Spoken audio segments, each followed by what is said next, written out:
hair-colored, still Hawaiian shirt-wearing Dahl says. And Midwesterners didn't want that intimidating disco lifestyle shoved down their throats. The anti-disco campaign became the centerpiece of Dahl's morning show with co-host Gary Meyer. They invited listeners to call in with their most hated disco songs. After airing a snippet, Dahl and Meyer would drag the needle across the record and cue the sound of an explosion. The show was wildly popular.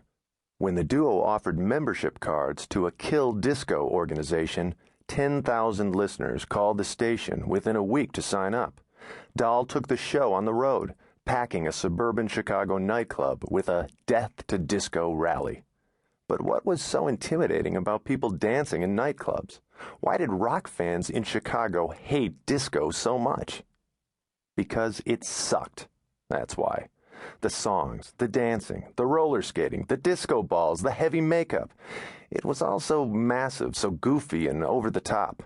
Andy Warhol, Studio 54, Skate Town, USA, Disco Duck. People were getting sick of this stuff. Besides, in order to make it with a lady, during the disco craze, a guy had to learn how to dance and wear a fancy suit. It was an outrage. It's also possible these rock fans hated disco because black and gay people liked it, although nobody talked about that in public. Whatever the reason, the backlash was inevitable.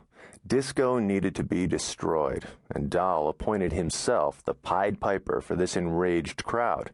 He found a compatriot in 28-year-old Mike Veck, a failed rock guitarist. "I loathed disco," Veck said later. Veck happened to have an excellent forum for what would become the decisive event in Dahl's campaign, Comiskey Park, home of the Chicago White Sox. He was the son of then Sox owner Bill Veck, a 75-year-old baseball legend. When he owned the Cleveland Indians, the elder Veck made Larry Doby the first black player in the American League. With his father's permission, Mike Veck and Dahl hatched a plan. On July 12, 1979, the Chicago White Sox were to play a night doubleheader against the Detroit Tigers at Comiskey. In the days leading up to the game, Dahl announced on the air that White Sox fans could enter the park for just 98 cents if they brought a disco record. Sister Sledge, Bee Gees, I Will Survive. It didn't matter. Everything would be obliterated. The Sox averaged 16,000 fans at their home games that year, and they expected a few thousand people more than usual because of Dahl's stunt.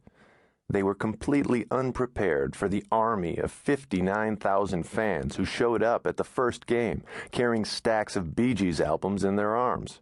Another 15,000 spilled along the surrounding South Side streets. They wore Led Zeppelin and Black Sabbath t-shirts, smashed bottles on the ground, smoked God knows what, and chanted their almighty rallying cry, "Disco sucks!" In the stands, sharp-edged records flew like frisbees. The players were clearly unsettled. The Tigers' Ron LaFleur wore his batting helmet in center field during the first game. Dahl was surprised and nervous. He had prepared for a monumental failure, not thousands of minions waiting for him to lead. Wearing a Green Army helmet the size of a fishbowl and a matching jacket with wide lapels, looking like a hippie Colonel Klink, Dahl arrived in center field in a military jeep between the two games. "I didn't think that anyone would even show up," Dahl says today. The Sox fireworks crew had rigged crates of records to explode with dynamite. He managed a few incomprehensible screams and his best anti-disco catchphrase from the radio, borrowed from a popular Second City TV sketch of the time. "That blowed up real good." It worked.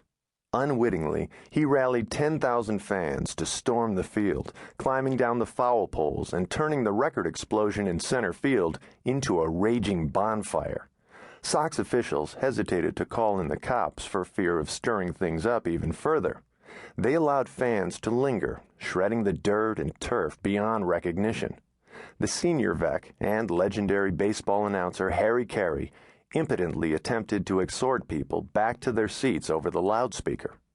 For 37 minutes, Sox fans, disco haters, and all-purpose rabble-rousers united in a massive jamboree of public destruction.